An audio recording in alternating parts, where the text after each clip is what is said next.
नमस्कार, मैं हूं अंकित और आप देख रहे हैं टीवी 9 बिहार झारखंड। झारखंड चुनाव अपने अंतिम पड़ाव पे है और सबसे बड़ी बात यह है कि जो खबरें आ रही हैं कुछ जगह गड़बड़ी की और उसके साथ ही जो पॉलिटिकल एक्टिविटी हो रही है इन सब पे बात करेंगे। लेकिन इस बीच की जो बड़ी खबर वो बता दें कि बाघमारा में बीजेपी के निर्दलीय प्रत्याशी के समर्थकों में झड़प। भाजपा प्रत्याशी शत्रुघ्न महतो और निर्दलीय प्रत्याशी रोहित यादव के समर्थकों के बीच में झड़प हुई है। बीजेपी प्रत्याशी शत्रुघ्न महतो और निर्दलीय प्रत्याशी जो है रोहित यादव, इनके समर्थकों के बीच में झड़प हुई है, ऐसी खबर आ रही है। और इसके अलावा बात कर ले तो कल्पना सोरेन की, तो कल्पना सोरेन खुद अपने चुनावी जो सीट है उस सीट से अलग गिरिडीह में वो जा रही हैं और वहाँ पे उनकी एक्टिविटी जिस हिसाब से देख रही है उससे ये साफ लग रहा है कि शायद एक डर है और यही वजह है कि जिसलिए वो लगातार एक्टिव हैं।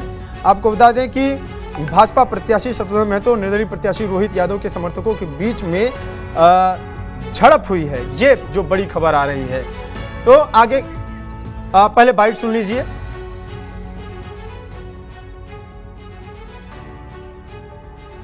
पर्ची बांटने के बारे में हमको कोई जानकारी नहीं है। हम अपना वोटिंग के लिए आ रहे थे।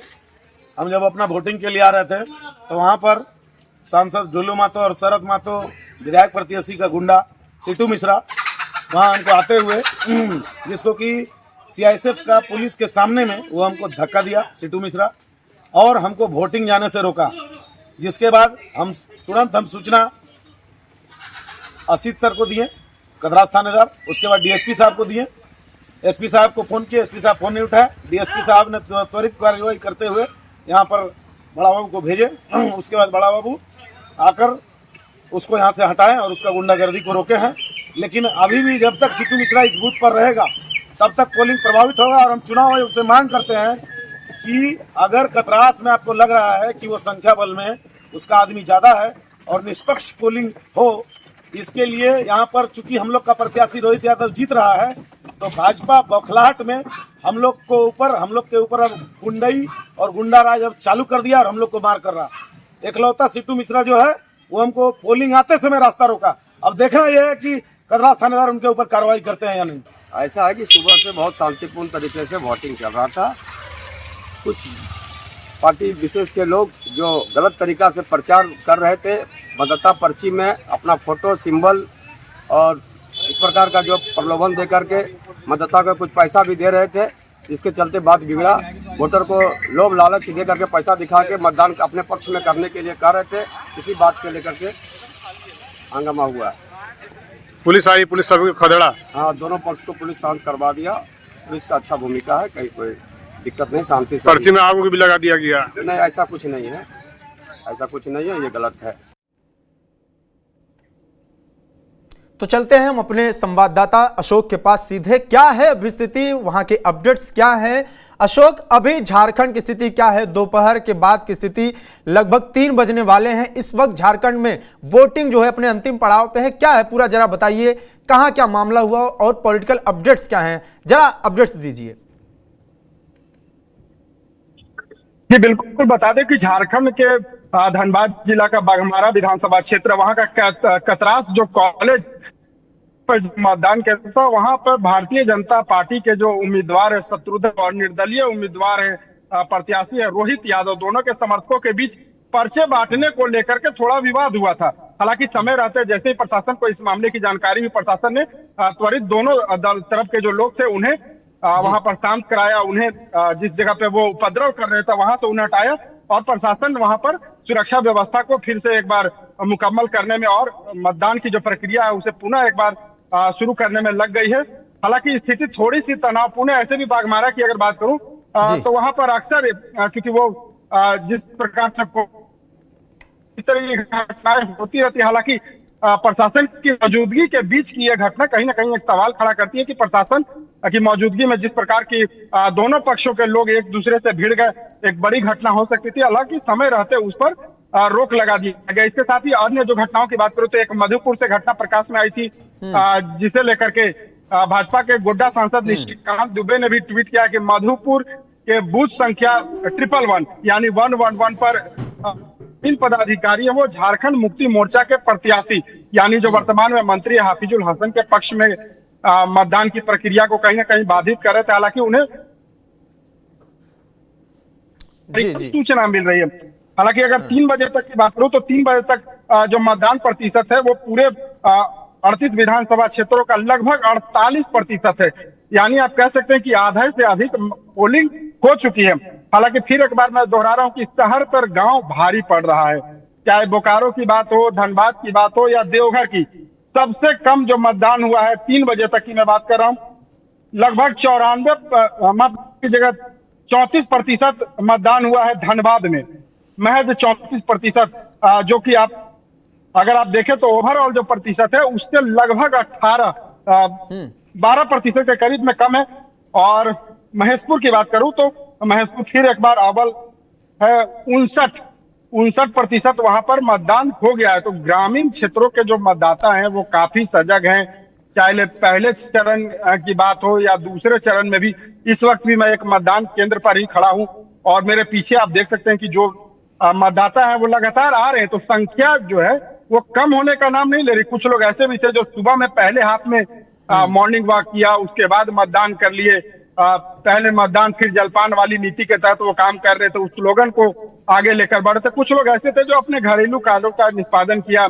और खास करके मेरे पीछे आप देख सकते हैं कि महिलाएं हैं, तो घर के अपने कार्यों का जो उनका खत्म हो गया, उसके बाद अब तंत्र के महापर्व में निभाने के लिए पहुंचे। तब मतदाताओं का रुझान अभी भी जारी है। जिस बूथ पर मैं खड़ा हूं यहाँ पर थोड़ी देर पहले ही मेरी कुछ मतदाताओं से बात हो रही थी जिन्होंने वोट कास्ट कर दिया है।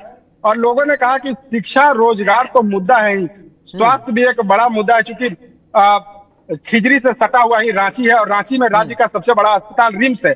और रिम्स की जो लचर व्यवस्था है वो न सिर्फ झारखंड बल्कि उस पर डिपेंडेंसी पड़ोसी राज्यों की भी है। और जिस प्रकार की खबरें वहां से निकल कर आती है कि डॉक्टर की लापरवाही हो या समय से मेडिकल इक्विपमेंट्स की कमी रह गई, ऑक्सीजन की कमी रह गई, जिस कारण बड़े पैमाने पर मौत होती है, वो भी राजधानी में, जो कि राज्य का सबसे बड़ा अस्पताल है जहां से संचालित होता है। तो उसे लेकर के भी लोग थोड़ी से ये कह रहे हैं कि हम एक ऐसा सरकार चाहते हैं जो इंफ्रास्ट्रक्चर डेवलपमेंट के साथ हेल्थ सेक्टर को भी मजबूत करे। रोजगार सृजन का एक बड़ा मुद्दा है, क्योंकि झारखंड में रोजगार को लेकर के लोग यहाँ से पलायन करके कल्पना सोरेन दूसरे राज्यों में जाते हैं। और सबसे बड़ा और एक अहम मुद्दा जो अशोक, हम इस पे बात करेंगे जो मुद्दे हैं। हमारे साथ हमारे एग्जीक्यूटिव एडिटर पंकज कुमार जी भी हैं और आशुतोष कुमार हैं। मुद्दों पे हम बात करेंगे। अभी हम थोड़ा सा वहां की करंट जो स्थिति है उसकी बात कर लेते हैं। कल्पना सोरेन अपनी सीट गांडे छोड़ के गिरिडीह में गई हैं प्रचार करने। क्या वो श्योर है कि उनकी सीट की स्थिति ठीक ठाक है? वो बूथों की तहकीकात कर रही है, क्या कंडीशन है इन सब चीजों पे? जरा कल्पना सोरेन की सीट के बारे में बताइए, उसके बाद फिर हम सीता सोरेन की तरफ चलेंगे, फिर मुद्दों पे आएंगे हम। देखिए, गांडे सीट पर कल्पना सोरेन जब रांची से निकली थी तो पहले अपने ही सीटों के विभिन्न जो मतदान केंद्र है वहां पर गई, मतदाताओं से बात किया। और ऐसा मान लो मतदाताओं से उन्हें फीडबैक मिला है, उससे उनका बॉडी लैंग्वेज भी एक देखने में ऐसा लग रहा है जैसे मेरी सीट तो सेफ है, मैं मुनिया करने बॉडी लैंग्वेज देख करके लग रहा है। उससे सटा हुआ जो गिरिडीह का या धान की सीटें, वहां पर जो उनके सहयोगी हैं, चाहे बात सुदीव्य कुमार सोनू के धनवार सीट पर निजामुद्दीन अंसारी के लिए, अब उनके लिए वो ऐसा नहीं है कि अपनी सीट वो सेफ मान लिए। हालांकि मतदाताओं से उन्हें जो फीडबैक मिला है उसके आधार पर अपनी सीट के बाजू वाली सीट जो है उनके जो सटा हुआ जो विधानसभा क्षेत्र है वहां पर भी चूंकि स्टार प्रचारक रही हैं और वो झारखंड के 81 विधानों पर गई है, उन्हें पता है कि एक एक सीट की क्या अहमियत है। अगर सरकार बनानी है तो हर वो सीट हमें निकालनी है, चाहे कांग्रेस की हो या झारखंड मुक्ति मोर्चा की। और लगभग वो सभी जगहों पर जा रही है जो मतदाताओं से फीडबैक मिल रहा है। जहां थोड़ी बहुत खामियां हैं उसे लेकर के वो मतदाताओं के बीच में जा रही है, उन्हें कन्विंस करने की कोशिश कर रही है। जो मतदाताओं ने वोट किया उनसे ये जानने की कोशिश कर रही है कि आखिर पक्ष में वो मतदान कर रहे, कहीं हमसे कोई खामियां तो नहीं रह गई, जो त्रुटियां रही हैं वो कैसे दूर होगा। तो कई तरह की समीकरण वो बना रही है। ऐसे भी कल्पना सोरेन का अगर बताऊं तो वो जिस प्रकार से उभरी है झारखंड की राजनीति नहीं पूरे देश की राजनीति में, कल्पना सोरेन एक ऐसा नाम हो गया, एक ऐसा कद हो गया जिसने हेमंत सोरेन से भी एक पायदान वो आगे बढ़ गई। महज 5 से 6 महीनों का ये उनका टेन्योर रहा है। इसके साथ ही उनकी ही गोतनी जो अपने बिहार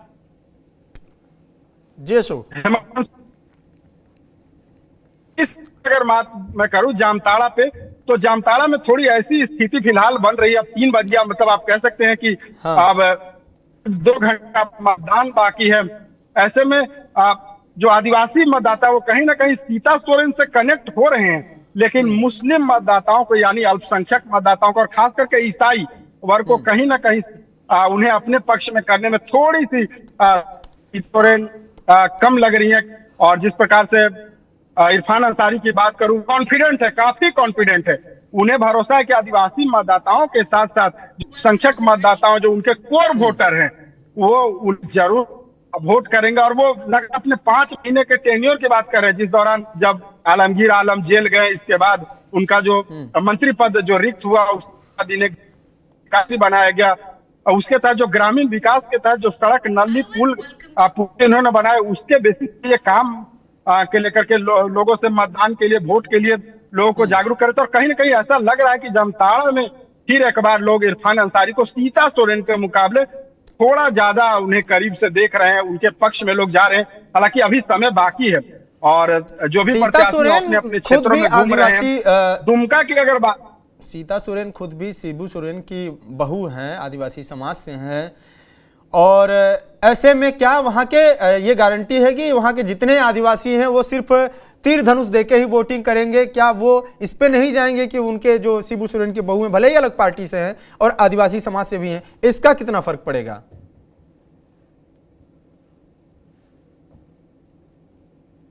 देखिए, सीता सोरेन शिबू सोरेन की बहू है, ये एक बड़ा फैक्टर है। और जामा में ऐसा नहीं है कि सीता सोरेन ने काम नहीं किया, सीता सोरेन ने काम किया। काम के बदौलत उन्हें वहां के लोगों ने मतदान भी किया। लेकिन सीता सोरेन से बड़ा जो एक सिंबल उनके जीत के पीछे रहता था वो था झारखंड मुक्ति मोर्चा और तीर धनुष का। अगर आप लोकसभा चुनाव की देख ले तो वो दुमका से प्रत्याशी थी, वो भी भारतीय जनता पार्टी के। उनके पक्ष में तमाम केंद्रीय नेताओं ने चुनाव प्रचार किया, लेकिन परिणाम क्या हुआ वो सबके सामने है। वो उनका परंपरागत अगर सीट की बात करो तो वो जामा सीट से लड़ती थी, और उस सीट से लड़ती थी जिस सीट पे कभी उनके ससुर शिबू सोरेन जीता करते थे। उनके स्वर्गीय पति दुर्गा सोरेन का वो क्षेत्र रहा है, इसके बाद उन्हें वो क्षेत्र मिला। लेकिन इस बार एक ऐसा नया सीट उन्हें दे दिया गया जामताड़ा, जिसकी बात करूं तो वहां पर सीता सोरेन के लिए बिल्कुल नया। महीने में वो जामा में सक्रिय हुई तो लोगों से जिस तरीके से इरफान कनेक्ट हो रहे थे, उस प्रकार से कहीं ना कहीं सीता थोड़ी सी पीछे रह गई कनेक्ट करने में लोगों से। कुछ ऐसे मुद्दे थे जिस पर वो मुखर तो रही, लेकिन जामताड़ा में वो मुद्दे, चूंकि अल्पसंख्यक जो जामताड़ा के वो बांग्लादेशी घुसपैठ को उतना मुद्दा नहीं बनाते हैं जितना वो अपने आप को इस रूप में देखते हैं कि हमें भारतीय जनता पार्टी के प्रत्याशी से एक कह सकते हैं कि उनके फेवर में न जाकर के उन्हें लगता है कि कांग्रेस और झारखंड मुक्ति मोर्चा हमारा बेहतर विकास कर सकता है। तो ये एक इंटरनल वहां पर एक माइंडसेट है वहां के लोगों की। हालांकि नेता इसे एक्सप्रेस नहीं करते। मैंने जब वहां के लोगों से बात की तो अल्पसंख्यक जो समुदाय के लोग हैं उन्हें लगता है कि हमारे लिए बेहतर भारतीय जनता पार्टी के बजाय झारखंड मुक्ति मोर्चा और कांग्रेस होगी। हालांकि क्या कारण है ये वो नहीं बताते हैं, लेकिन ये कहते हैं कि कांग्रेस हमारे लिए बेहतर है। तो इस मामले में थोड़ा छड़ रही है। हालांकि सोरेन परिवार के 4 सदस्य इस बार 38 सीटों पर जो मतदान हो रहा है उसमें उनकी राजनीतिक साख दांव पर है, जिसमें हेमंत सोरेन और कल्पना सोरेन तो बिल्कुल सेफ लग रहे हैं। 3 बजे तक का जो रुझान है उसके मुताबिक, जो मतदान हुआ उसके मुताबिक मैं बता रहा हूँ कि दोनों सेफ हैं। दुमका में और जामताड़ा में, दुमका में कांटे की टक्कर चल रही है। पूर्व सांसद है सुनील सोरेन, और सुनील सोरेन का कद इतना बड़ा है उन्होंने शिबू सोरेन को वर्ष 2019 में लोकसभा में मात दी थी। इस बार शिबू सोरेन के बेटे बसंत सोरेन है, तो काफी कांटे की टक्कर वहां पर है। जामताड़ा में सीता सोरेन जो सोरेन परिवार की बड़ी बहू है, उनके लिए भी बहुत सेफ नहीं है। फिलहाल जो 3 बजे तक का जो स्थितियां बनी है वो काफी सेफ नहीं है। हालांकि अभी और भी समीकरण बदले, और शाम का समय खास करके ग्रामीण क्षेत्रों में बताएं तो 3 से 5 के समय में मतदाता बड़ी संख्या में लोग निकलते हैं। तो ऐसा नहीं है, कई मतदाता निकलेंगे जो जिन पर मतदान करेंगे। लेकिन फिलहाल सीता पर कहीं ना कहीं इरफान भारी पड़ते हुए दिख रहे हैं। सीता पे इरफान भारी होते दिख रहे हैं। हम अपने सहयोगी पंकज कुमार जी के पास चलेंगे। सर, अभी तक क्या है जो अभी आपने जो समझा झारखंड को और देखा कि किस तरीके से मुद्दे चल रहे हैं? बांग्लादेशी घुसपैठ पे बात हो रही है, आदिवासियों की बात हो रही है, उनको बढ़ाने की बात हो रही है, बीजेपी लगातार कह रही है कि बेटी माटी और ये तमाम जो मुद्दे हैं। उसके बाद फिर महिलाओं को जो भी अनुदान देना है वो मंथली जो आता है, गोगो दीदी योजना, इन सब चीज़ों का क्या है? इनमें से कौन सा ऐसा इशू है जो मुद्दा है जो कि ज़्यादा इम्पैक्ट कर सकता है? आपने कई चुनावों को देखा है लंबे समय से, तो 2019 के चुनाव की बात करें, 2019 में जाहिर सी बात है झारखंड मुक्ति मोर्चा ने अपना प्रभाव दिखाया, वो चुनाव भी जीती। लेकिन ये जो चर्चा चल रहा है कि आदिवासी वोटर्स पे सबसे ज़्यादा इम्पैक्ट झारखंड मुक्ति मोर्चा का है और इनका वोट लेने वाला ही सरकार बनाएगा, तो क्या 2019 से पहले के चुनाव को नकारा जाए? क्या आप उसको कैसे आंकते हैं? देखिए अंकित, मैं आपको एक बात ये बता दूं कि अभी तक जो पिछला आंकड़ा है 48% मतदान 1 बजे तक हो चुका है। तो 1 बजे तक 48% तकरीबन मतदान होने का मतलब है कि मतदान परसेंट ठीक ठाक जा रहा है और ये मुझे लगता है कि कहीं ना कहीं 60% के आसपास रहेगा। तो ये ठीक है, 60% मतदान अगर झारखंड जैसे राज्य में हो रहा है तो इसको बेहतर परसेंटेज ही माना जाएगा।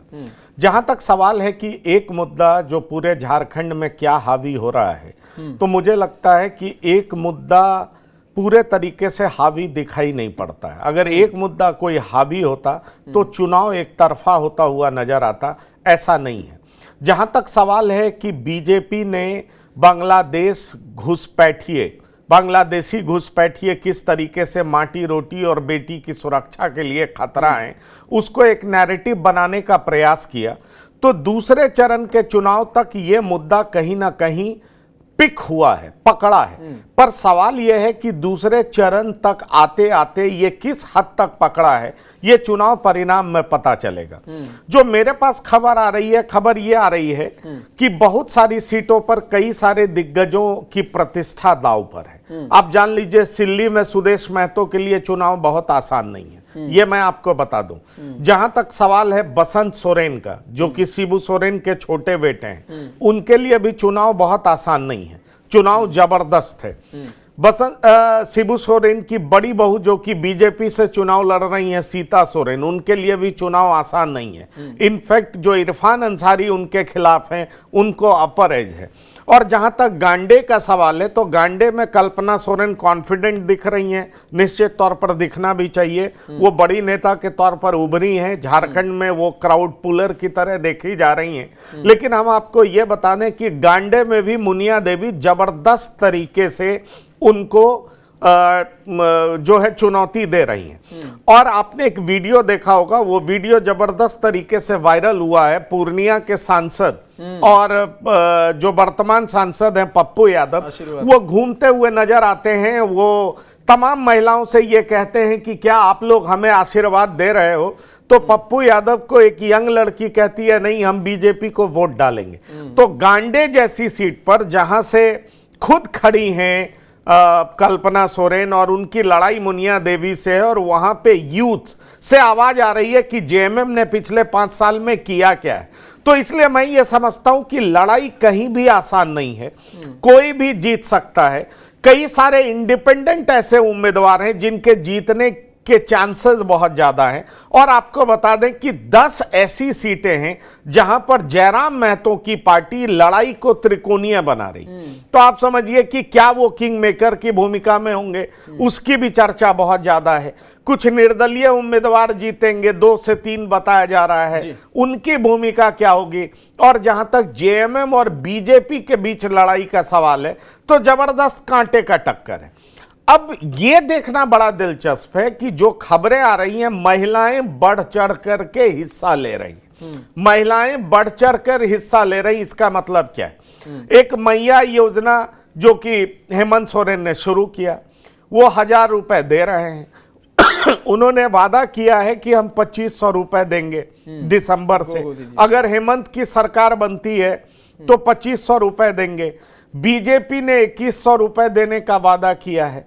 तो सवाल यह उठता है कि 2500 बनाम 2100 कौन पड़ेगा हावी? ये एक बड़ा गंभीर मसला है।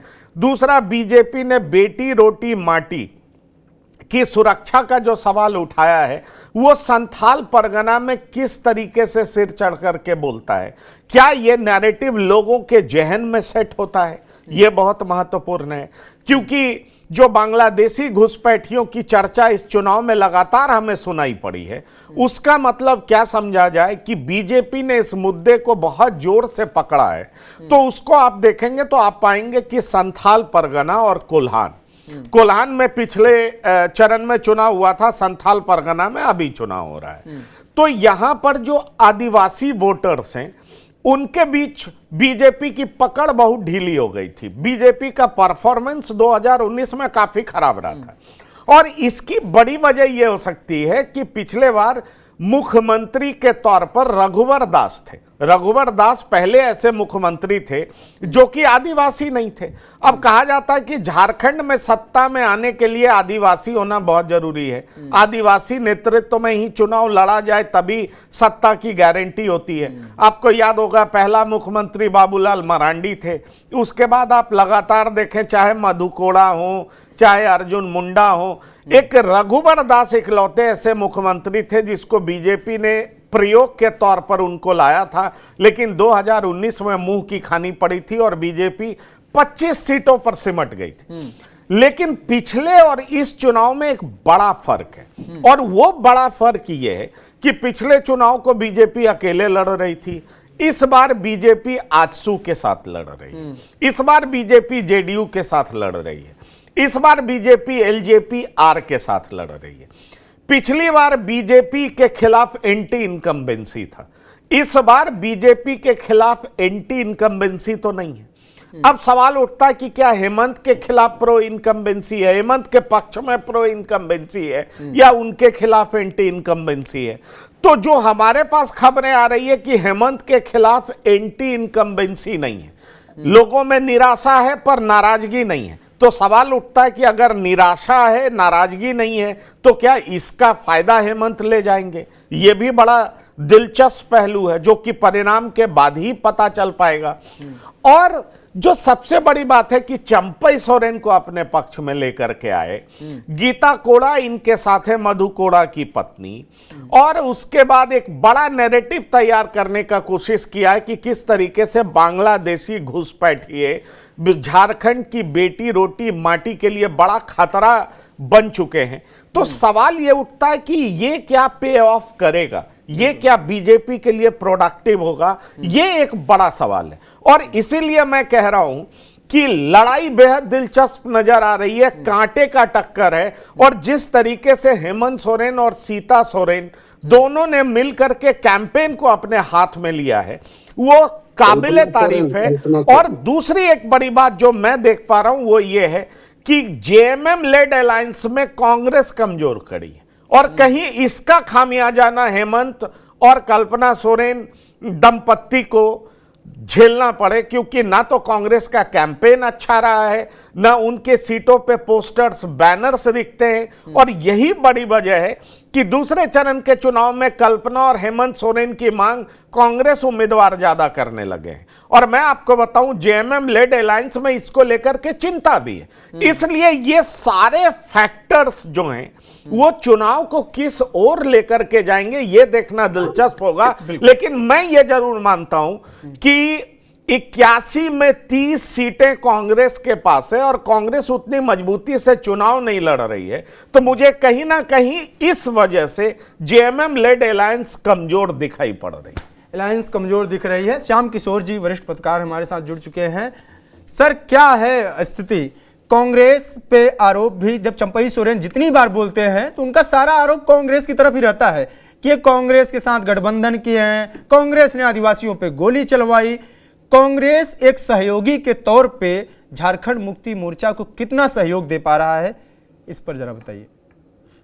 देखिए, चंपई सोरेन जो बोल रहे हैं कांग्रेस ने गोली चलवाई, चंपई सोरेन को ये ज्ञान अब क्यों मिला? ये ज्ञान तो उनको पहले भी मिलना चाहिए था, जब 2019 में सरकार बन रही थी या संग चुनाव लड़ रहे थे, उसी समय बोलते। उस समय तो बोले नहीं। अब चूंकि इस खेमे में आ गए हैं तो फिर चाहे जो बोल ले। गोलियां अगर कांग्रेस ने चलवाई तो वो बीते जमाने की बात है, पिछली सदी की बात है। वर्तमान सदी में गोलियां चली तो पहली सरकार में इन्हीं बाबूलाल मरांडी की सरकार में चली और 6 लोग मरे थे। और कहाँ मरे थे? राजधानी में, रांची में। और विधायकों को घेरा गया था, जवाब देते नहीं बन रहा था। तो इन चीजों को कुरेदने से, पीछे की बातों को कुरेदने से कोई फायदा नहीं है। और अब तो सीधे सीधे ये है कि अब एक तरह से रिजल्ट हमारे सामने आने ही वाला है। वो एक कहावत है ना, नाई नाई कितने बाल, तो हुजूर बस सामने ही है, अब तो बस सामने ही है। तो ऐसी स्थिति में किसको कितना फायदा मिले, फायदा निश्चित तौर पे भाजपा को ही मिलना था। अगर भाजपा फायदा नहीं उठा पाती तो उस पे आरोप लगता कि क्या मतलब या तो वो नेट गोल कराना चाहती है या फिर वो सुस्त है। इसलिए कि जो हारा हुआ होता है, जीत की संभावना उसको लगनी चाहिए और जीत के लिए वो मेहनत करता है।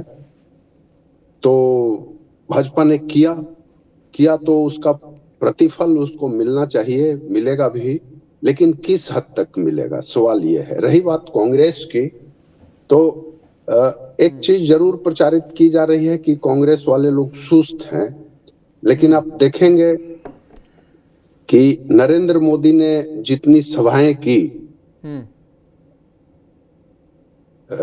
उतनी ही सभाएं मल्लिकार्जुन खड़गे और राहुल गांधी ने भी की। प्लस पॉइंट ये है कि सभाओं में एक पब्लिक इंटरेक्शन होता है। दूसरी बात यह है कि राहुल गांधी ने अंतिम दिन यहाँ पे प्रेस कॉन्फ्रेंस में भी की, खुली प्रेस कॉन्फ्रेंस की, जो मोदी महोदय ने पिछले 11 वर्षों में एक बार भी नहीं किया। इसका भी मैसेज तो जाता है। नहीं, नरेंद्र मोदी ने तो हरियाणा चुनाव में भी प्रेस कॉन्फ्रेंस नहीं किया, महाराष्ट्र में हरियाणा चुनाव नहीं, मैं तो कह रहा हूँ कि पिछले 11 वर्षों में एक बार भी नहीं किया। हरियाणा चुनाव तो दिगर बात है, कहीं भी नहीं। और बीजेपी की रैलियां तो मोदी और अमित शाह, राजनाथ से लेते हुए उनके पास तो वो तो खैर रैलियों की तो बात ही अलग है। देखिए उनका संगठन बड़ा है और उनके पास मैं समझता हूं कि जो बड़े लीडर्स जिनका नाम हम लोग सभी जानते हैं, उसमें आधे या आधे से अधिक इधर वाले ही हैं। जैसे हिमंता बिस्वा शर्मा पूरा चुनाव यहाँ संचालित किया तो वो तो कांग्रेस से ही गए हैं ना। तो वो उन बातों को छोड़ दिया जाए, उनके पास बड़ा संगठन है, सत्ता में है, जाहिर बात है कि सुविधाएं ज्यादा हैं, तो वैसे में वो कर रहे हैं। पहले ये काम कांग्रेस करती थी, भाजपा नहीं कर पाती थी। तो अभी की स्थिति में ये है कि कांग्रेस का संगठन ग्रास रूट पे थोड़ा कमजोर जरूर है, इसमें कोई शक नहीं। दूसरी बात कि कांग्रेस के अंदर खींचतान उसकी शायद जन्म कुंडली में लिखा हुआ है, खींचतान होती रहती है। बहुत अच्छे हैं तो भी खींचतान होगी, हो सकता है कहीं मारपीट भी आपस में हो जाती है, जो भाजपा में नहीं होती है। खास करके मोदी अमित शाह युग की भाजपा में नहीं देखी जाती है, लेकिन इस बार वह भी यहाँ देखी गई। जो सवाल उठा, बार बार दोहराने से मतलब नहीं है, लेकिन फिर भी कहें कि जिस ढंग से निरंजन राय को बाबूलाल मरांडी के चुनाव क्षेत्र धनवार से उठा के रांची लाया गया, तो वो क्या था? वो था ही वही था। निरंजन राय दाहिने हाथ थे भाजपा के उस इलाके में, बट नाम भी था, दाम भी था उनके पास, तो अलग चीजें हैं। अब सवाल यह है कि जो वोट पड़ रहे हैं, अब बाकी चीजों मतलब एक तरह से कहिए कि सांप चला गया है बिल में, अब लाठी पीटने से क्या फायदा कि इसने ये कहा उसने वो कहा। सभी ने एक दूसरे को कहा, सभी ने एक दूसरे को भला बुरा कहा, और जो एक पक्ष है दूसरे पक्ष को जयराम महतो काफी चर्चे में है, और महतो वोट बैंक है। उधर सुदेश महतो की आजसू पार्टी है जो बीजेपी के साथ गठबंधन में है। जयराम महतो कितना नुकसान पहुंचा सकते हैं सुदेश महतो को? उन कई सीटों पे चुनाव भी लड़ रहे हैं, या बीजेपी को? जरा ये समीकरण बताइए। देखिए जयराम महतो सबसे ज्यादा सीटों पे चुनाव लड़ रहे हैं। 76 सीटों पे उन्होंने कैंडिडेट दिया था, जिसमें से 3 जेएमएम के पक्ष में बैठ गए। 73 सीटों पे हैं। उसके बाद दूसरे नंबर पे भाजपा है 68 सीटों पे। तो यही सुदेश महतो 2019 में 58, 59 या 68 सीटों पे लड़े थे, जीते थे 2। यही बाबूलाल मरांडी सभी 81 सीटों पे लड़े थे, जेवीएम से जीते थे 3। तो अधिक सीटों पे जीतने की बात, लड़ने का मतलब रिजल्ट नहीं है, लेकिन वोट काटने की बात कर रहा हूं। हाँ, जयराम महतो आपको मैं बता दूं 8-9 सीटें ऐसी है झारखंड की 81 सीटों में से जो महतो डोमिनेंट सीटें हैं। महतो यानी कुर्मी।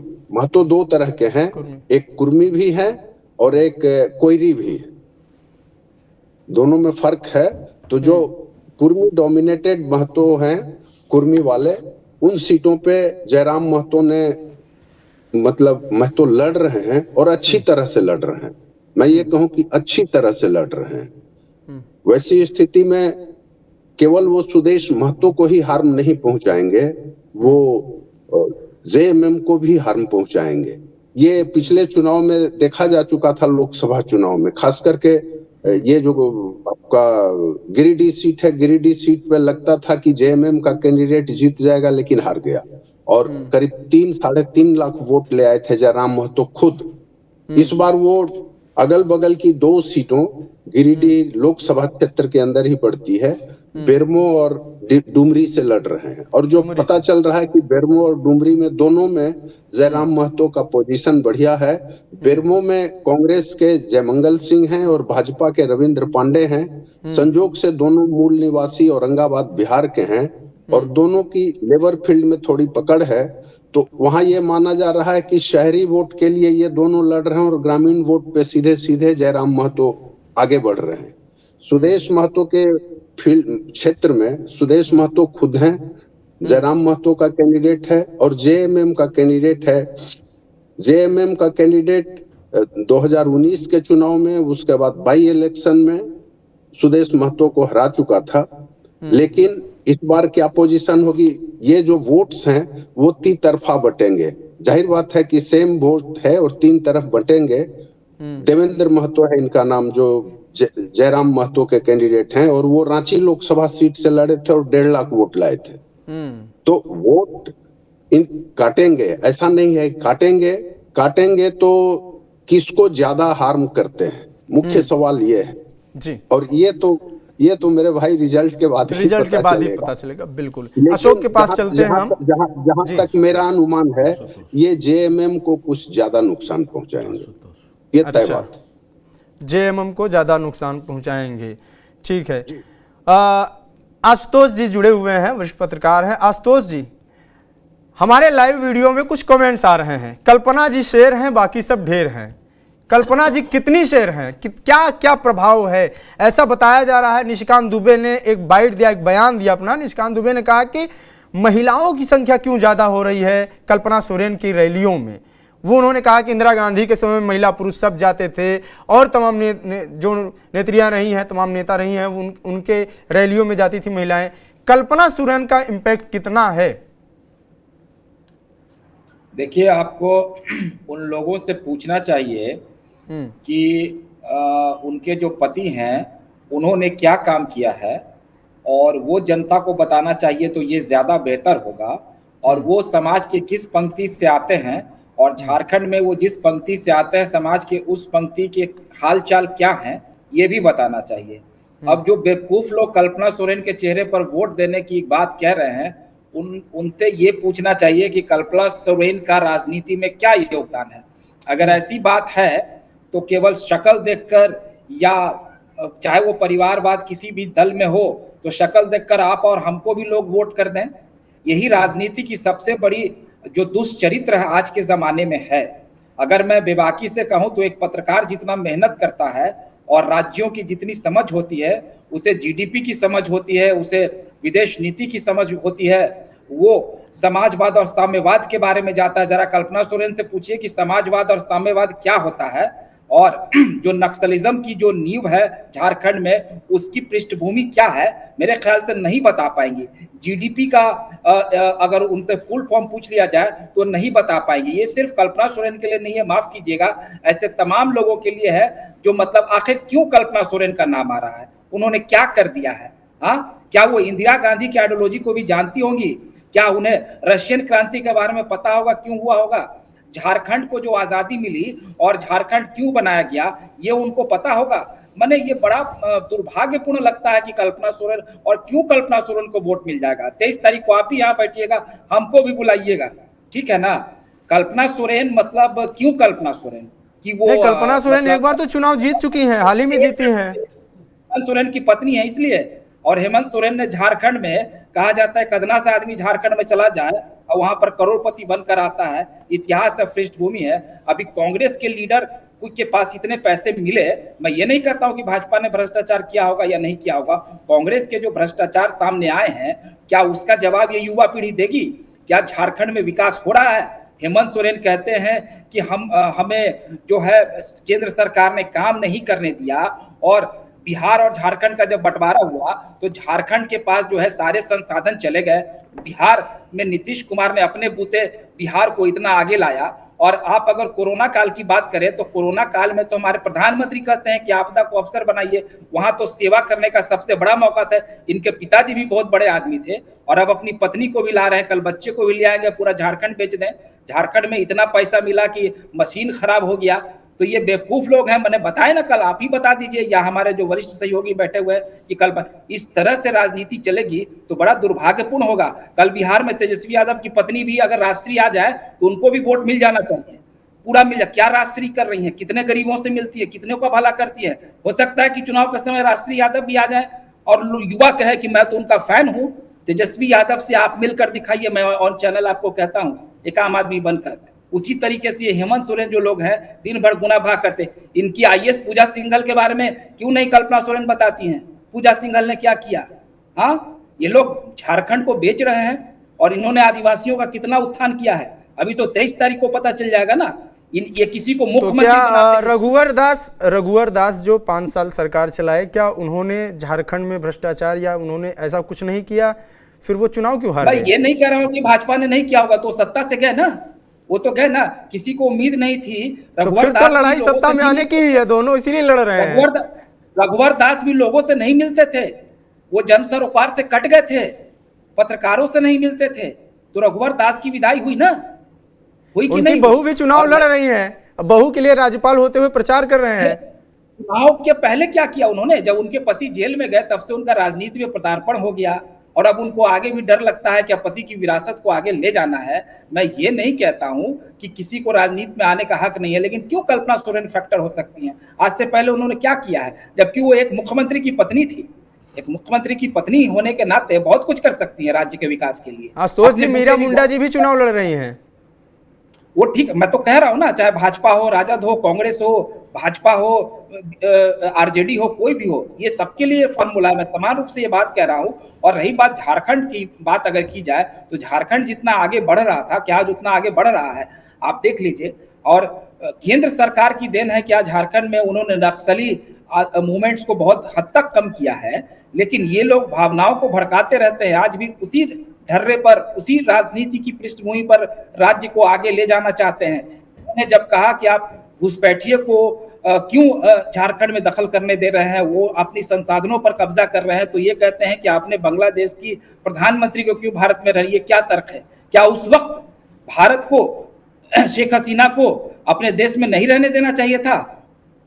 एक पड़ोसी राज्य होने के जिस तरीके से वहां की भी जो मूवमेंट हुई, वहां पर भी जो आपत्तिजनक स्थिति हुई, क्या उस जिस तरीके से हिंदुओं के साथ जो कारनामे किए गए, तो शेख हसीना को क्या भारत में नहीं? ये कोई तर्क रहता है उनका?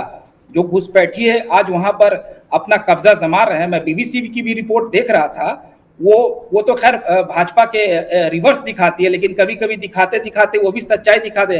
उसमें कई लोगों के इंटरव्यू ऐसे चलाए गए, इसमें यह स्थापित करता है कि कई मुसलमानों ने दलितों से शादी किया है। और वो इंटरव्यू दिखा रहे थे, ऐसा लग रहा था कि प्रायोजित इंटरव्यू है, जिसमें वो कहलवाया जा रहा है बीबीसी के माध्यम से कि देखिए ये आशुतोष जी, एक मेरा सवाल इसी में डाउन में कर रहा हूं।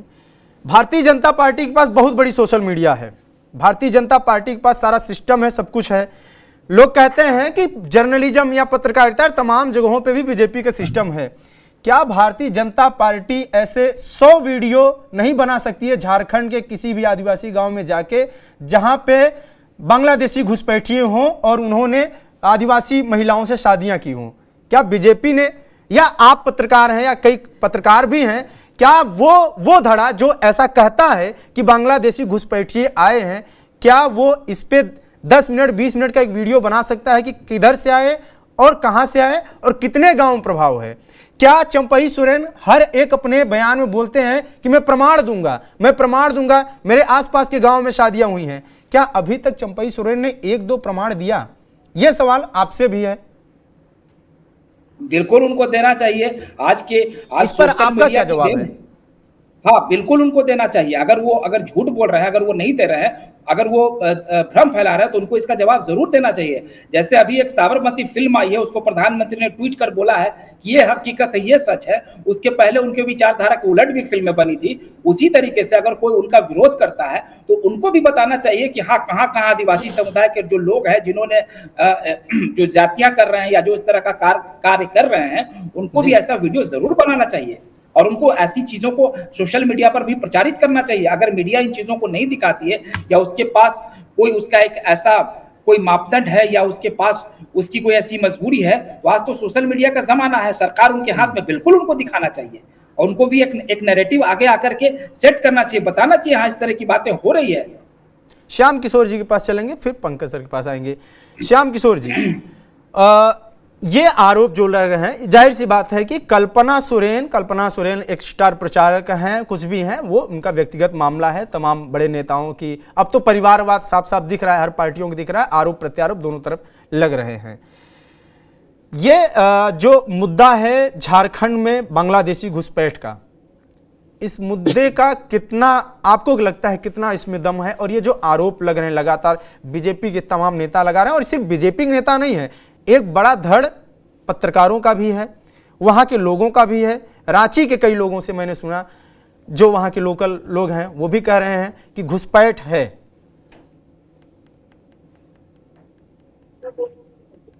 आपकी प्रतिक्रिया? देखिए, घुसपैठ कहां पे नहीं है, किस प्रदेश में नहीं है। बाहर के लोग आते हैं, घुसपैठ का मतलब दो तीन होता है। एक हुआ कि कोई आ गया और कोई छोटा मोटा रोजगार कर रहा है, अपना जीवन यापन कर रहा है। आरोप तो ये भी लगता है कि अमेरिका में सबसे ज्यादा घुसपैठिए भारत के ही हैं। ये भी आपने देखा होगा, मीडिया में ही लगा है, मैं तो गया नहीं हूं अमेरिका।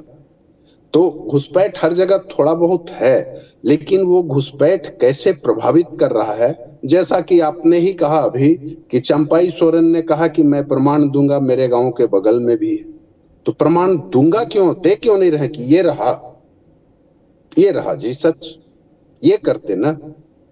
और सीधी सी बात है, स्पेशली चंपाई सोरेन से, कि ये ज्ञान उनको अब क्यों हुआ, अभी कहां तक थे? इसके पहले 40 वर्ष तक आपका ज्ञान कहाँ विलुप्त रहा था? नहीं, वो तो मान लीजिए कि पॉलिटिक्स की वजह से आपने पार्टी चेंज किया, तो आप बीजेपी के सुर में बात करेंगे। नहीं, मैं आपको कह रहा हूं कि घुसपैठ की अगर संभावना है तो वो संथाल परगना में ही है, रांची में नहीं है, या कोल्हान में नहीं है, या पलामू में नहीं। हाँ, कोल्हान में संभावित है कि उधर से कुछ लोग आए हों।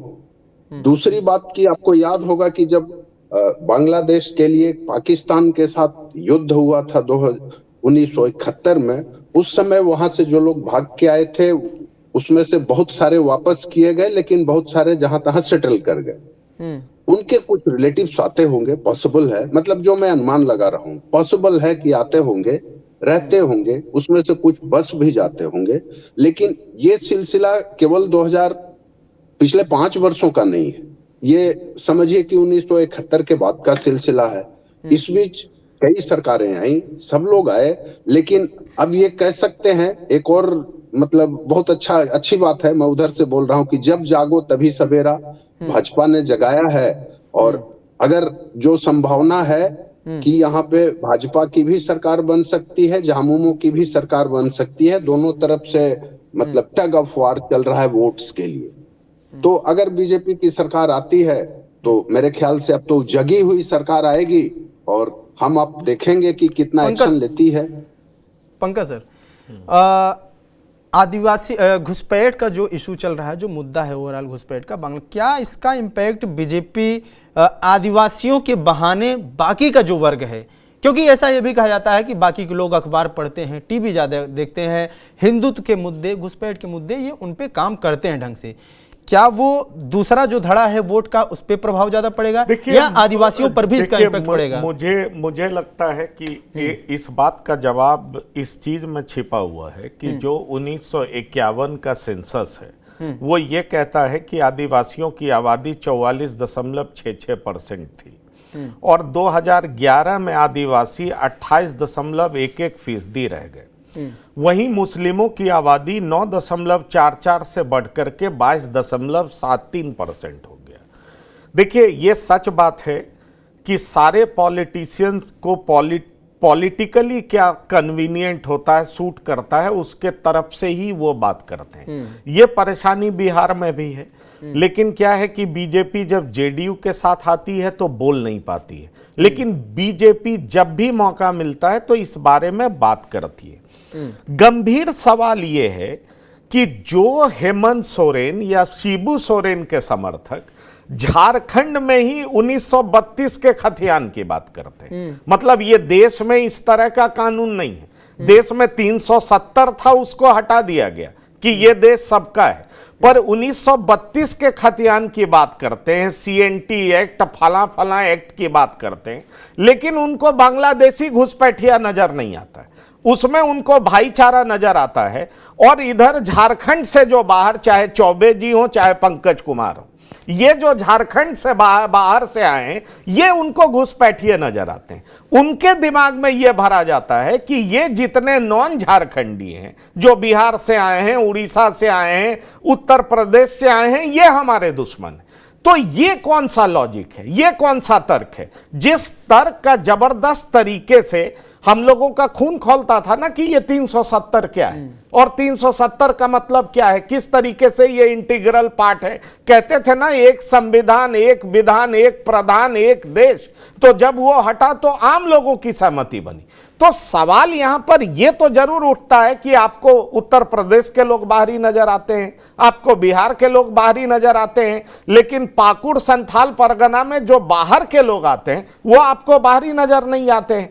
मैं ये मानता हूं कि इस मुद्दे पर तमाम सियासी पार्टियों को नेशनल इंटरेस्ट के हिसाब से देखना चाहिए। और यह देखना इसलिए भी जरूरी है क्योंकि यह सिर्फ घुसपैठ का मुद्दा नहीं है। जब इस तरह की आबादी बढ़ती है तो स्थिति क्या होती है? क्या अलगाववाद नहीं बढ़ता है? आप देख लीजिए, क्या अलगाववाद की समस्या नहीं होती है? लॉ एंड ऑर्डर इन्फोर्समेंट करने की समस्या नहीं होती है? क्या होती है? बिल्कुल होती है। और इसका जीता जागता प्रमाण है कि दरअसल ये लोग क्या कर रहे हैं। ये जो नैरेटिव, भले ही कहने को लोग बहुत कुछ कहें, बहुत तरह की बात कहें, क्योंकि ये एक फैशन भी बना हुआ है कि इस हकीकत को लोग आज़ादी के समय से ही एक्सेप्ट नहीं करते। अरे गांधी जी की तमाम कोशिश हिंदू मुस्लिम यूनिटी का बेकार ही रहा ना। आखिर बंटवारा कैसे हो गया? अभी बीजेपी तो अब आई ना। गांधी जैसे बड़े नेता बंटवारा नहीं रोक पाए ना, ये तो हकीकत है। वो कहते थे हमारे लास्ट पे बंटवारा होगा, तो ये तो हुआ। तो हमें इन सब चीज से ऊपर जाकर के सोचना पड़ेगा। आज आप देखिए स्वीडन में क्या बात हो रही है, नॉर्वे में क्या बात हो रही है, अब जर्मनी में क्या बात हो रही है, फ्रांस किस चीज को लेकर के सोचता था। इन लोगों ने सीरिया के लोगों को यूरोप में आने दिया ना, आने दिया। इन लोगों को लगा कि हम लोग मोस्ट लिबरल हैं। जब इन पे बीती तो अब इंग्लैंड भी रो रहा है, तमाम देश भी रो रहा है। तो सवाल यह है कि हमारे देश के जो नागरिक हैं, मैं ये मानता हूं कि हर मुसलमान को आप बांग्लादेशी कह दीजिए, ये भी डेरोगेटरी है। जो यहां का नागरिक है वो यहां का नागरिक है, लेकिन जो वाकई बांग्लादेशी है उसको पॉलिटिकल इंटरेस्ट में, चाहे कोई भी सियासी दल हो, उसको देखना पड़ेगा कि किस तरीके से यहां के रिसोर्सेस के साथ वो खिलवाड़ कर रहा है, किस तरीके से यहां पर बस रहा है। मैं तो देखता हूं, मैं इस चुनाव में झारखंड नहीं गया, लेकिन मैं देख रहा हूं कि कई जगह पर कई लोगों का नाम है कि भाई मोनिका हंसदा थी, वो पता नहीं कौन सबीना हंसदा हो गई। इस तरह के कई सारे नाम हैं जो कि कई तरह के वेबसाइट्स में रिपोर्टेड है, मैं वीडियो में भी देखता हूं। अब सवाल उठता है कि वहां की जनता इसको किस तरीके से देखती, क्योंकि आप शिबू सोरेन का पूरा पॉलिटिक्स देखेंगे तो शिबू सोरेन का पॉलिटिक्स तो इसी बात पे आधारित था ना कि आदिवासियों का सबसे बड़ा दुश्मन कौन।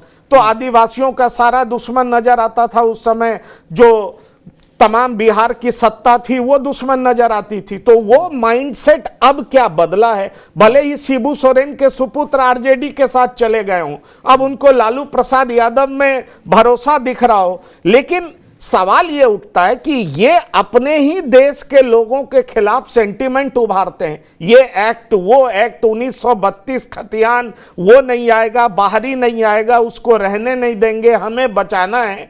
और दूसरी तरफ क्या करते हैं कि उनको बांग्लादेशी में भाईचारा दिखता है। तो ये गंभीर समस्या है। मुझे लगता है कुछ मुद्दे पर तमाम सियासी पार्टियों को नेशनल इंटरेस्ट में सोचना पड़ेगा, चाहे बीजेपी हो, चाहे जेएमएम हो, चाहे कांग्रेस हो। इन सबको मुझे लगता है कि पार्टी पॉलिटिक्स से ऊपर उठ करके सोचना पड़ेगा, नहीं तो आज न कल जनता इसका हिसाब जरूर करेगी। जनता क्या हिसाब करेगी ये 23 तारीख को देखा जाएगा।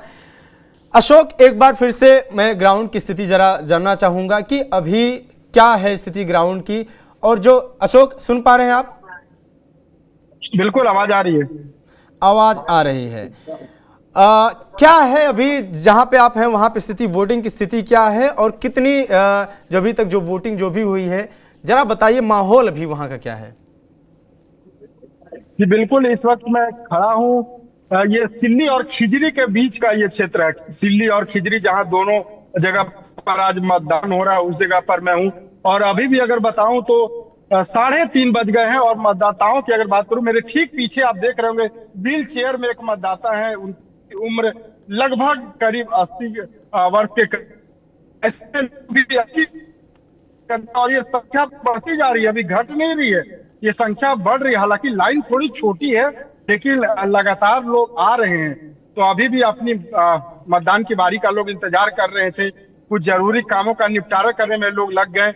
सोचा कि पहले काम निपटा लूं फिर आऊं, लेकिन मतदान करने के लिए अभी भी लोगों में कमी नहीं है। और कल्पना सोरेन की अभी काफी चर्चा हो रही थी। मैं बता दूं कि गांडे से कल्पना सोरेन पहली महिला विधायक हैं।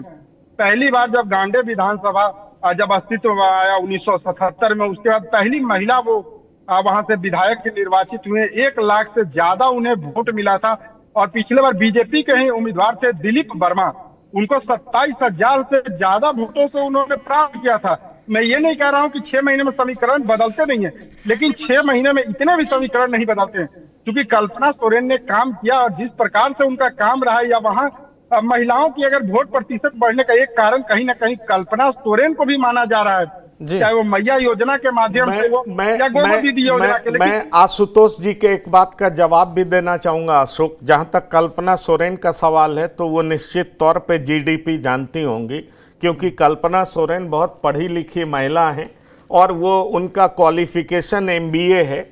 और कल्पना सोरेन तरह की महिला अगर वाकई झारखंड में पॉलिटिक्स में आती हैं, तो मुझे लगता है कि झारखंड की पॉलिटिक्स के लिए ये बहुत शानदार काम होगा, क्योंकि इतनी पढ़ी लिखी महिला, और ख़ास तौर पर जो पढ़ी लिखी हुई भी हैं, आदिवासी समाज से भी हैं, उनका मुझे लगता है पॉलिटिक्स में आना वहाँ की हकीकत से उनको रूबरू कराएगा। और झारखंड के लिए ये बहुत अच्छा होगा, क्योंकि मेरा ये मानना है कि प्रॉपरली एजुकेटेड महिला अगर ठीक जगह पर बैठती हैं, तो इससे बहुत झारखंड का भला होगा। क्योंकि कल्पना सोरेन की तुलना राबड़ी देवी से नहीं की जा सकती है। राबड़ी देवी को जब CM बनाया गया था, तो राबड़ी देवी पूरे तरीके से गृहिणी थी, वो किचन से बाहर नहीं निकलती थी।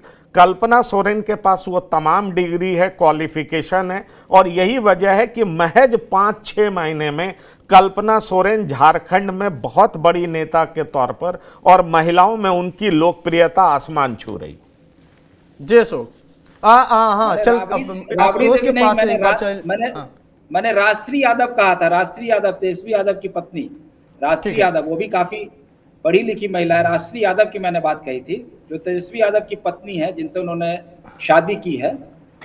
आशुतोष, ये जो दुमका सीट है, इस पे सुनील सोरेन, इन्होंने 2019 में शिबू सोरेन को चुनाव में हराया। बीजेपी की वो सीट 2019 में रही, उसके बाद फिर उनका टिकट कटता है, सीता सोरेन को टिकट मिलता है, और सीता सोरेन बीजेपी से लड़ने के बावजूद हार जाती हैं। अब बीजेपी दोबारा उनको जामताड़ा चुनाव लड़ा रही है। मेरा सवाल ये है कि क्या सीता सोरेन को बीजेपी ढो रही है? ये गलत सवाल होगा या सही सवाल होगा?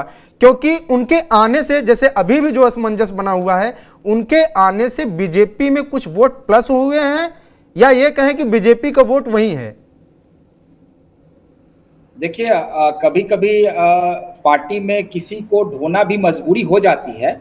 मैं ये नहीं कह रहा हूं कि वो बहुत फायर ब्रांड नेता है या उनसे भाजपा को बहुत फायदा होगा। आज इस चुनाव में भाजपा भी, आप देख रहे हैं, अर्जुन मुंडा से लेकर तमाम लोग, या आपके जो पूर्व सीएम थे, अभी जो जेएमएम से भाजपा में आए हैं, उनके पुत्र भी चुनाव लड़ रहे हैं। तो भाजपा भी इस बार परिवारवाद की थ्योरी को उसने भी साइड रख दिया है, ताक पर रख दिया है। और भाजपा के कई ऐसे लोग हैं 4-5 सीटों पर आपको, जो कि परिवार के लोगों को वो भी चुनाव लड़ा रही है। तो राजनीतिक मजबूरी कह लें या कभी किसी तरीके से पार्टी में ढोना भी मजबूरी हो जाती है। आपके चैनल पर भी पहले भी डिबेट हो चुका है, कई बार आप लोगों ने भी दिखाया है कि कई ऐसे नाखुश 30 से 35 कार्यकर्ता हैं जिस पर आदरणीय पंकज जी ने बहुत सारे डिबेट करवाए हैं, जिनको पार्टी ने नजरअंदाज किया है, जिससे उसको भारी उसका नुकसान और खामियाजा उठाना पड़ेगा। बिहार में भी ऐसी परिस्थिति और स्थिति, भाजपा भी लगातार, अब बिहार में भी ऐसी परिस्थिति देखने को मिल रही है। तो इस तरीके से अभी जो उपचुनाव हो रहे हैं वहां भी एक सीट पर उसी तरीके का परिवारवाद है, जहां प्रशांत किशोर भी ताल ठोक रहे हैं कि हम इनको हरा देंगे। तो आप देख रहे होंगे कि भाजपा भी उस बात को, परिवारवाद को नहीं कह रही है। आज भी शिवराज सिंह चौहान ने जो कहा, या प्रधानमंत्री ने जो ट्वीट किया है, और शिवराज सिंह चौहान कह रहे हैं रोटी माटी का ये सवाल है, और उन्होंने फिर वही बात कही है जो अभी हम लोग चर्चा कर रहे थे। वो कह रहे थे कि जिस तरीके से घुसपैठिए हैं उनको हराना है, और भाजपा की सरकार आएगी तो काफी शांति होगी और आपके खोए हुए जमीन वापस मिलेंगे। शिवराज सिंह चौहान आज भी उन्होंने कहा है, जो भाजपा के प्रभारी हैं, और इसी तरीके की बातें मुझे लगातार चल रही। मैं ये मानता हूं कि देखिए, भाजपा कुछ भी कहे, लेकिन बीजेपी इस फ्रंट पे बिल्कुल अपने नियमों, अपनी बातों से समझौता की है। अब आप ये समझिए कि अगर हम कल्पना सोरेन पे आरोप लगाते हैं तो ठीक है, कल्पना सोरेन, हेमंत सोरेन की पार्टी तो परिवारवाद वाली ही पार्टी है, वो शिबू सोरेन के बेटे हैं और सीधा मुख्यमंत्री बने। लेकिन रघुवर दास की बहू को सीधा टिकट देने का क्या मतलब था? पूर्णिमा साहू दास को आप टिकट देते हैं जमशेदपुर ईस्ट से, और वहां जो डिवोटेड कार्यकर्ता हैं शिवशंकर सिंह, उनको बागी बन करके मैदान में उतरना पड़ता है। तो इसका मतलब तो साफ है कि आप परिवारवाद बोलते हैं, लेकिन जब आपको करना होता है तो आप भी वैसे ही आंख मूंद करके करते हैं जैसे अन्य पार्टियां करती हैं। वो पूरा बिहार के चुनाव में भी दिखा। बस फर्क ये है कि अन्य पार्टियों में सीधा मुख्यमंत्री का उम्मीदवार होता है या प्रधानमंत्री का उम्मीदवार होता है। अभी आपका लेवल थोड़ा उतना ऊपर नहीं है, लेकिन नीचे जरूर है, क्योंकि आप एमएलए के लेवल पर तो उतार ही रहे हैं। जमशेदपुर पूर्वी से शिवशंकर सिंह को साइड करना, उसके बाद लुइस मरांडी का यहां एनडीए छोड़ करके चला जाना, कई ऐसे 30 से 35 ऐसे उम्मीदवार हैं जिनको काफी ज्यादा हतोत्साहित हुए, जो संघ से जुड़े थे, जो बीजेपी से जुड़े थे, उनको सीधा साइडलाइन कर दिया गया। कुल मिलाकर के आप देखें तो विनेबिलिटी सबसे बड़ा फैक्टर है, और इसीलिए मैं कह रहा था कि हर पार्टी अपने पॉलिटिकल कन्वीनियंस के हिसाब से काम करने लगी है। उसको सूट करता है कि अब बांग्लादेश घुसपैठिया उठा दो तो अभी ये उठा देंगे, उनको सूट करता है कहीं पे परिवारवाद उठा दो। इसीलिए आप महाराष्ट्र के लोकसभा चुनाव में देखें, बीजेपी की जो दुर्गति हुई उसकी वजह क्या थी? लोग इतने हतोत्साहित हो गए कि कुछ दिन पहले आप अजित पवार को कह रहे हैं कि सबसे करप्ट व्यक्ति है, और उसके बाद वो कुछ दिन बाद ही आपके टीम का हिस्सा बन जाते हैं। और इसलिए बीजेपी को जिस तरीके से वहां लोगों ने सीधे सिरे से खारिज कर दिया, और जो हालत हुई, सरकार नहीं बन पाई, क्लियर कट मेजॉरिटी नहीं आया, इसी का परिणाम हुआ। मैं ये बिल्कुल मानता हूं कि दरअसल अब हुआ क्या है कि विनेबिलिटी, किसी तरीके से हमको जीतना है, कौन कहां से आ जाए और जो पुराने कार्यकर्ता हैं वो इग्नोर कर दिए जाएं, ये हालत अब बीजेपी में भी बहुत बड़ी संख्या में दिखाई पड़ रही है। और मुझे लगता है ठीक है, टेम्पररी तो जीत मिल जाएगी। अभी आप केंद्र में सत्ता में हैं तो आपके साथ लोग जुड़ जा रहे हैं, जैसे ही आप सत्ता से हटिएगा तो इन लोगों को आपकी पार्टी छोड़ने में भी कोई ज़्यादा बहुत वक्त नहीं लगेगा। ऐसा पहले भी देखा गया है और आगे भी देखा जाता रहेगा। जो अपॉर्चुनिस्ट टाइप के लोग हैं, उनका कोई लॉयलिटी किसी विचार और किसी पार्टी के आइडियोलॉजी के तरफ तो होता नहीं है, इसलिए इसका नुकसान काफी ज्यादा उठाना पड़ता है। हमने झारखंड के चुनाव में बहुत साफ तरीके से देखा कि जो बीजेपी परिवारवाद वंशवाद के खिलाफ बोलती रही है, उसी बीजेपी के मुंह से झारखंड में परिवारवाद और वंशवाद कहीं सुनाई नहीं पड़ा है। और इसकी बड़ी वजह यह है कि बहुत सारी टिकटें उसी आधार पर बांटी गई है, इसलिए बीजेपी ने इसको मुद्दा बनाया ही नहीं। श्याम किशोर जी, हिमंत विश्व शर्मा जो हैं वो, उनको पूरी तरीके से आरोप भी लगाया जेएमएम ने कि ये बीजेपी के पास उतने कोई चेहरे नहीं बचे हैं। शिवराज सिंह चौहान जिनको प्रभारी बनाया गया, हेमंत को सह प्रभारी बनाया गया, लेकिन हिमंत ही हिमंत दिखे पूरे इस चुनाव के दौरान। कितना जमीन पर उनका कितना असर है, लोगों में कितनी अपीलिंग है, लोगों में इतना कितना प्रभाव है? क्या सिर्फ इसलिए उनको रखा गया है कि वो हिंदुत्व पर बोलें, वो इन सब चीज़ों पर बोले जिसका इम्पैक्ट पड़े, या फिर पड़ोसी होने के नाते, पड़ोसी स्टेट होने के नाते उनका इम्पैक्ट वहां के लोगों के बीच में भी है? इससे पहले मैं जरा पंकज जी जो बोले उस पर मैं 2-4 लाइन कहूंगा। इन्होंने कहा कि झारखंड में 1932 का खतियान ही क्यों, ये सवाल है। पहली बात कि जब बाबूलाल मरांडी चीफ मिनिस्टर बने थे तो उन्होंने जो स्थानीयता नीति लाई थी उसमें 1932 के खतियान के आधार पर ही था। ऐसा करना यहाँ की सरकारों की मजबूरी इसलिए है कि 1932 के बाद टिल द डेट पूरे झारखंड में जमीन का सर्वे हुआ नहीं है, और जब जमीन का सर्वे नहीं होगा तो किसी को वो यहाँ का स्थानीय है, आखिर वास्तविक पर्चा ही तो बताएगा कि इसके 4 फादर्स रहते आए हैं, इनके 4 फादर्स के नाम पे जमीन है तो इनका है। ये 1932 का खतियान इसलिए। रही बात सीएनटी एसपीटी एक्ट की, सीएनटी एसपीटी एक्ट अगर नहीं प्रभावी रहेगा, यहाँ 370 और सीएनटी एसपीटी में फर्क है। 370 अगर सीएनटी एसपीटी एक्ट को एबोलिश कर दिया जाए, खत्म कर दिया जाए, तो आदिवासियों की जो कुछ भी बची खुची उनकी पास वही जमीन ही है, वो भी खत्म हो जाएगी। रही बात आदिवासियों की आबादी घटने की, तो इसके 2-3 कारण हैं। पहला कारण जो है, बताते हैं कि 1951 में 46% थे, 48% थे, बिल्कुल थे।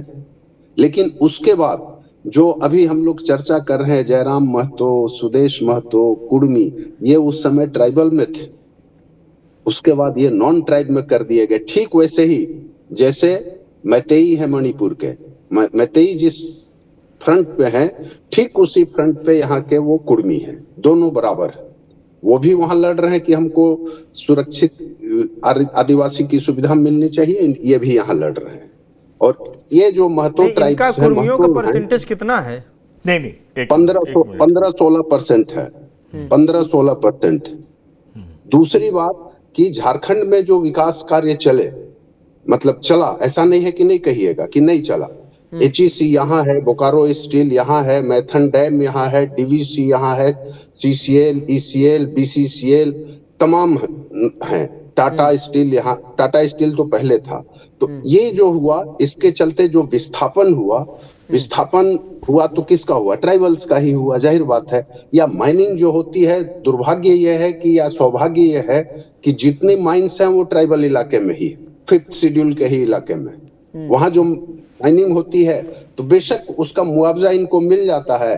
और चूंकि इलिटरेसी है, दुनिया से उतना परिचय नहीं है, तो जैसे बताऊं कि उनका क्या रहेगा, यहाँ के सांसदों का नहीं रहा है। जो शिबू सोरेन, सूरज मंडल, साइमन मरांडी, शैलेंद्र महतो आदि पे आरोप लगा कि घूस कांड 1991-92 वाला, तो अब सोचिए अगर इनको अकल होती तो पैसे लेके ये बैंक में डाल देते। आज कोई डालेगा? सारे पैसे बैंक में रखे मिल गए। तो ये लोग उतना ये नहीं, इसके चलते इनका विस्थापन होता है। अब जाएंगे कर्नाटक में, दिल्ली में, पंजाब में, हरियाणा में, चारों तरफ भरे रहेंगे यहीं के लोग। और वो क्या है, वो या तो मजदूर हैं, स्किल्ड मजदूर हैं, या अनस्किल्ड मजदूर हैं, या फिर घर के काम में वो दाइयों का काम, मेड्स का काम करती हैं। तो इसके चलते उनका घटा है। हमारा कहना है कि ये चिंता होनी चाहिए। अगर ये लोग बोलते बांग्लादेश इशू पे, मैं ऐसा नहीं कर रहा हूं कि मैं किसी पार्टी का ये कर रहा हूं, बांग्लादेशी इशू पे अगर ये एक्चुअल डेटा देते कि संताल परगना में किया हुआ, 26% तो ओवरऑल यहाँ का है ही, 26.6% तो पूरे झारखंड का है, संताल परगना में कितना सिकुड़ा वो देना है। और उसके बाद ठीक है सरकारें हैं, ऐसा तो नहीं है, मैं दोनों चीजें लेके चल रहा हूं। अगर हेमंत सोरेन की सरकार आ गई तो हमेशा के लिए तो रहेगी नहीं, बीजेपी की सरकार भी आएगी। अगर बीजेपी की सरकार आई तो हमें फिर उस पे देखना होगा कि क्या करते हैं, अलग बात। दूसरी बात की जो आपने सवाल, मैं थोड़ा सा मैं चाहता था कि वस्तु स्थिति से अवगत करा दूं, बाहर में लेके यहाँ के झारखंड को लेके बहुत सारे कंफ्यूजन्स हैं। दूसरी बात, जो झारखंड के रहने वाले हैं वो इस चीज को जानते हैं। 1932 का खतियान वाला मामला बाबूलाल मरांडी ने ही लागू किया था, इनके भी करने की मजबूरी यही है कि उसके बाद पूरे झारखंड का सर्वे नहीं हुआ है, और नहीं होगा तो कहां से आएगा। आखिर जब हमको आपको अपना रेजिडेंशियल सर्टिफिकेट बनाना पड़ता है तो आप बिजली का बिल देते हैं ना, यही ना मांगा जाता है, बिजली का बिल दीजिए। खैर इन बातें हो गई। जो आप पूछे थे मैं भूल गया बोलने में, फिर से एक बार हल्का सा हिंट करिए। जवाब ले लेता हूं इधर से फिर। नहीं, देखिए मेरा कुल मिलाकर के जो कहना था, मैं बिल्कुल मानता हूं कि आदिवासियों को बचाए रखना, उनकी संस्कृति को बचाए रखना बहुत जरूरी है, क्योंकि एक रेस में वो पिछड़ गए। लेकिन मैं जब जब झारखंड घूमा हूं, मैं वहां घूमता रहता हूं, और ख़ास तौर पर जब आप चुनाव में घूमते हैं, क्योंकि मैं लोकसभा चुनाव में भी घूम रहा था, तो हमने ये पाया है कि झारखंड में, झारखंड प्रदेश के बाहरी लोगों के खिलाफ आदिवासी समाज में या जेएमएम के सपोर्टर्स में एक फीलिंग होता है, ऐसे लगता है, वो एंटी फीलिंग होता है, ऐसे लगता है कि ये लोग इस देश के नहीं हैं, झारखंड इस देश का हिस्सा नहीं है। इस तरह की फीलिंग्स हमने देखी। और खास तौर पर जो शिबू सोरेन का मूवमेंट चलता था, उसमें जितने भी नॉन ट्राइबल्स होते थे या बाहर से जो बस आते थे, उसमें कितने लोगों की हत्या हुई, कितने लोगों पे आक्रमण हुआ, ये मुझे लगता है इस पर भी ध्यान देने की जरूरत है। सबसे बड़ी बात जो मैं जिन चीज़ों को उजागर करना चाह रहा था, और मैं इसीलिए बोला कि दरअसल पूरे देश में, ठीक है आप कुछ एरिया बचा सकते हैं कि ये सीएनटी एक्ट में आता है, ये एसपीटी एक्ट में आता है, लेकिन आप बेहतर जानते हैं कि इसका भी काट कैसे गिफ्ट डीड बना करके जमीन बेचा जा रहा है, और कौन कौन लोग उसको हड़प रहे हैं वो आपको पता है कि किस तरीके से आदिवासियों की जमीन उनके हाथ से निकल जा रही। पहली बात। दूसरी बात, आपने ये जरूर कहा कि 44 से 28% इसलिए हुआ क्योंकि बहुत सारे लोग महतो थे जो पहले ट्राइबल्स में आते थे, अब वो महतो हो गए। मैं आपकी बात मानता हूं, लेकिन इस बात का जवाब क्या है कि जो आबादी मुसलमानों की 9% थी, वो अगर 26% हो जाती है, तो इस बात का जवाब क्या है? क्या इतने टाइम पे वहां के स्थानीय निवासी अपने नॉर्मल फर्टिलिटी रेट के हिसाब से अपनी आबादी बढ़ा सकते हैं क्या? क्या यह सोचने वाली बात नहीं है? क्या यह चिंताजनक नहीं है क्या? मेरा यह सवाल था कि अपने ही देश के लोगों के प्रति गुस्सा और बाहर के जो दूसरे देश के लोग आए वो अगर आपके वोटर्स बन जाएं तो उनके लिए बड़ा प्रेम आप दिखाने लगे, ये क्या सही है क्या? ये क्या कॉन्ट्राडिक्टरी नहीं है क्या? बस मेरा सवाल आपसे यही। नहीं, ये देखिए कॉन्ट्राडिक्टरी तो है, लेकिन सवाल कई चीजों का है। जैसे अभी मैं बता दूं, मैं थोड़ा सा कॉन्टेक्स्ट में ले रहा हूं। आप जैसे बोलते हैं कि शहरी वोट्स कम होते हैं, पड़ते हैं, गांव के वोट ज्यादा पड़ते हैं, शहरी लोग सुस्त हैं, वोट के प्रति दिलचस्पी नहीं, दोनों में फर्क है। उतना नहीं है जितना हम सोचते हैं शहरियों पे। मैं भी शहरी हूँ, जैसे मैं बता रहा हूँ, हम लोग घर में, मेरे 2 बेटे हैं, 2 बहुएं हैं, हम पति पत्नी है, मेरे दोनों बेटे बाहर हैं, वो वोट देने तो नहीं आए, तो 2 तो ऐसे ही घट गए। मैं यहाँ जिस लोकेलिटी में रहता हूँ, रांची की सबसे बड़ी सोसाइटी है, और इसमें मैक्सिमम रिटायर्ड पर्सन है और उनके बच्चे बाहर, तो आधे लोग तो ऐसे गायब हो गए। अब वो बाहर से वोट देने नहीं आएंगे। उसके बाद होता क्या है कि शहर में रहने वाले लोग थोड़ा ये मतलब क्या कहिएगा कि कंफर्ट जोन में चले जाते हैं, अरे जाएंगे ना, अरे जाएंगे वहां कौन हंगामा होगा, कौन जाएगा, पड़े रहेंगे, ये मानसिकता है। तो ये होता है।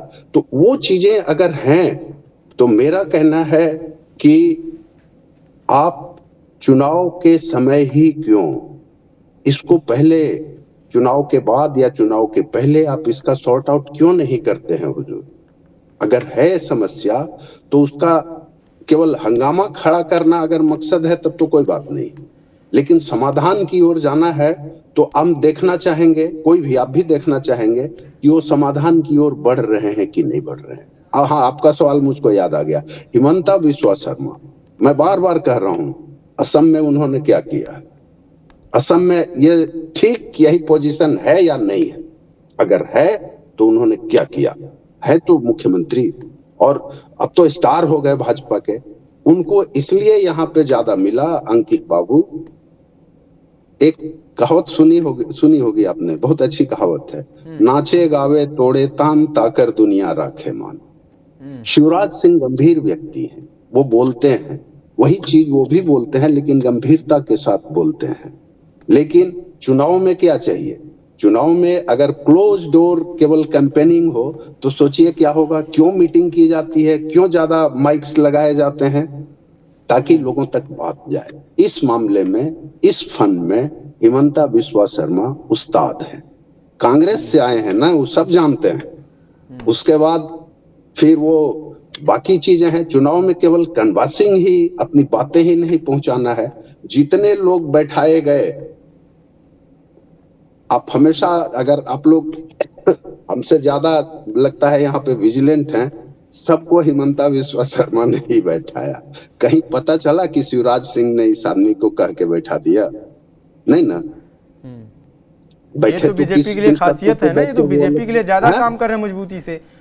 ये तो बीजेपी के लिए खासियत है, संगठन के लिए तो प्लस पॉइंट है। ये बीजेपी के लिए बड़े एसेट हैं। मैं तो कहता हूं कि ये, और जो संगठन को फायदा देगा, जाहिर सी बात है संगठन उसको आगे बढ़ाएगा। इसमें अगर विपक्ष ये कहे कि हिमंता को क्यों लाया, मुझको तो उनमें पीएम फेस नजर आता है भाई। नहीं, मुझे तो हिमंता कांग्रेसिया भले करे, लेकिन सबसे बड़े संघी हिमंता लगते हैं। योगी आदित्यनाथ से भी ज्यादा संघी इस वक्त हिमंता है। मैं तो कह रहा हूं कि मुझको उनमें पीएम फेस नजर आता है। उनको कहां असम में उधर रखे हुए हैं लोग। चलिए और आगे बताइए, और कोई अगर मेरे से हो तो बताइए। नहीं, ठीक है, अब हम अपना क्लोज करने वाले हैं क्योंकि हमारा समय भी हो गया है। तो कुल मिला के बहुत बहुत धन्यवाद आप लोगों का, श्याम किशोर जी, आशुतोष जी और अशोक कुमार और पंकज कुमार, सभी को। फिलहाल झारखंड में अंतिम जो चरण है, 2 ही चरण का चुनाव था, दूसरे चरण का चुनाव आज फाइनल मतदान हो रहा है। क्या परिणाम आता है, माहौल किस ओर जाता है, इन सब पर नजर रहेगी और बात होगी इन सब विषयों पर भी कि आखिर में बांग्लादेश से कितने घुसपैठी आए, और उसके अलावा जो तमाम योजनाएं हैं, भ्रष्टाचार हैं और रोजगार हैं, इन सब मुद्दों पर नई सरकार क्या करने वाली है, नई सरकार किसकी बनेगी, इसका इंतजार है। जुड़े रहिए TV9 बिहार झारखंड के साथ। नमस्कार।